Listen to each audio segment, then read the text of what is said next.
Me fɔlɔ ka foli lase lamɛnbaaw bɛɛ lajɛlen ma Mali kɔnɔ ani Mali kɔ kan aw min tɛ sɛgɛn kan an lamɛn. Ne tɔgɔ Ezayi Kulibali ka bɔ Fɔnfɔna. Ala ka so kɔnɔ ne ka baara bɛnlen bɛ Ala tanu ma, ka Ala tanu ka ko ɲuman dɔn a ka ko kɛlenw kosɔn. Ɲininkali diyara n ye kosɛbɛ, i n'a fɔ an karamɔgɔ Bala b'a fɔ an ye cogo min na, ko mɔgɔ min t'i kɔfilɛ o tɛ se ka Ala barikada. Donc kunu ani bi tɛ kelen ye, ne bɛ Ala barikada an ka ɲɛnamaya kɔnɔ, ale min sɔnna ka ne mara fo ka se sisan ma. Donc tanu ni kun tɛ ban adamaden ka ɲɛnamaya la.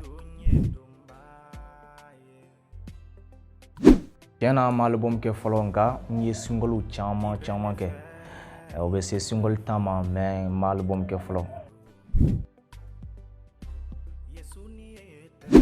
N ka projet ye min ye o ye album ko ye. I n'a fɔ i ye ɲininka sisan ko n ye album kɛ, a ma album kɛ fɔlɔ.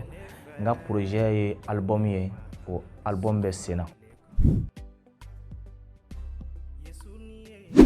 N ka album titre ye ne ye dubaden ye. Je suis un enfant béni de Dieu. Yohana sura 20 a verset 29 b'a fɔ an ye ko Yesu b'a fɔ mɔgɔ min dara ne la ka sɔrɔ o tigi ɲɛma ne ye, o ye dubaden ye. Ne dara Yesu la ka sɔrɔ ne ɲɛma Yesu ye, donc ne ye dubaden ye. Mɔgɔ o mɔgɔ fana bɛ danaya kɛ matigi Yesu Krista la, o tigi ye dubaden ye. Ne ka album baara daminɛna 2019 n yɛrɛ ka studio la. Mɔgɔ caman ye baara kɛ ɲɔgɔn fɛ, les professionnels dans les studios, voilà. Ni mɔgɔ caman ye baara kɛ ɲɔgɔn fɛ, ni studio Chayi ni baara kɛ ɲɔgɔn fɛ. N ka album dɔnkiliw ɲɛsinnen bɛ fɛn caman ma, ladilikanw caman b'a kɔnɔ, bilasirali dɔnkiliw caman b'a kɔnɔ. Donc ni mɔgɔ y'a san a tigi tɛna nimisa Yesu tɔgɔ la. N ye gɛlɛya caman sɔrɔ album baara la, nka n bɛ se ka fɔ o gɛlɛya tɛ foyi ye. Ka d'a kan an bɛ ɲɛ bɛ fɛn min na o de ka girin. A ɲɛ bɛ fɛn min na fanga b'o de la.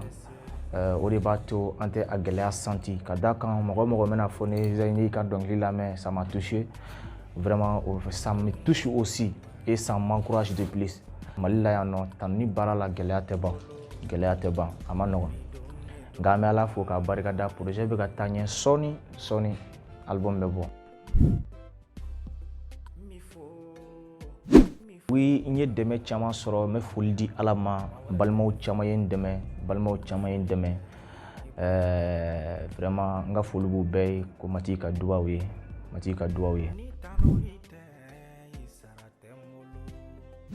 bɛ se ka min fɔ lamɛnbaaw ye, o filɛ nin ye ko sɔɔni album bɛ bɔ.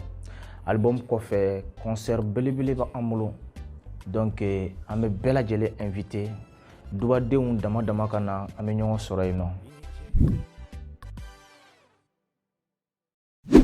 Ne nisɔndiyalen bɛ foli lase n lamɛnbaa bɛɛ lajɛlen ma.